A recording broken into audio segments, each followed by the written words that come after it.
Price the lord. నిజమైన స్వరం. August 31, 2024 Holi prayer home సంఘం వారి అనుదిన వాగ్దాన పరిచర్య. నేను నిన్ను విమోచించి ఉన్నాను, భయపడకుము, పేరు పెట్టి నిన్ను పిలిచి ఉన్నాను, నీవు నా సొత్తు. యెషయా గ్రంథము 43వ అధ్యాయము 1వ వచనము. ప్రియమైన దేవుని వారలారా, దేవుడు ఇశ్రాయేలు జనాంగం కొరకు మాట్లాడుతున్న ఈ మాటలు మన జీవితానికి ఎంతో ప్రాముఖ్యమైనవి.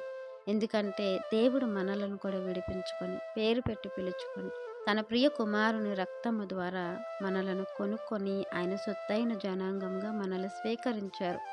ఎప్పుడైతే దేవుడు వెలపెట్టి మనల్ని కొనుక్కున్నారో ఇక మన మీద మనకు అధికారం లేదు. దేవునికి సర్వాధికారము మన మీద ఉంది. దేవుని అధికారానికి లోబడితే మన జీవితాలు ఎంత అద్భుతంగా ఉంటాయో మనకు తెలియంది కాదు. కానీ మనము దేవుని అధికారానికి మన జీవితంలో చోటు ఇవ్వట్లేదు. మనం ఒక వస్తువుని వెలపెట్టి కొనుక్కున్నప్పుడు ఆ వస్తువు మీద మనకి పూర్తి అధికారం ఉంటుంది. దాన్ని ఎవరైనా ఆశించినప్పుడు మనము తట్టుకోలేని పరిస్థితి. అలాగే దేవుడు కూడా మన జీవితాలు దేవుని చేతిలో ఉన్నప్పుడు మనకి దేని విషయంలోనూ చింత ఎందుకు, భయం ఎందుకు, బెదిరెందుకు?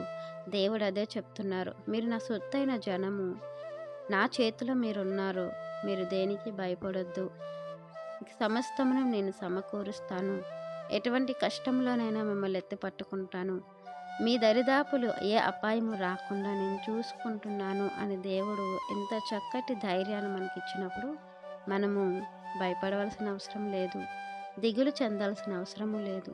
మన జీవితాలు దేవుడి చేతిలో ఉన్నాయి.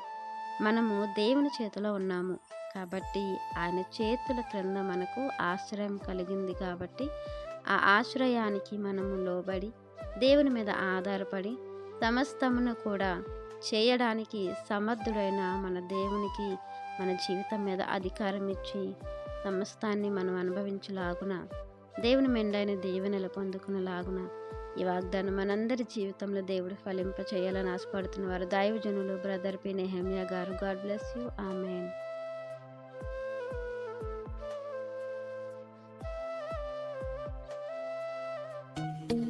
Hi friends, holy prayer home Gajuwaka సంఘము వారు మాట్లాడిన విలువైన దేవుని సందేశములను మీరు వినటానికి మా యొక్క యూట్యూబ్ ఛానల్ హోలీ ప్రేయర్ హోమ్ను సబ్స్క్రైబ్ చేసుకొని పక్కనున్న బెల్ ఐకాన్ క్లిక్ చేయగలరు.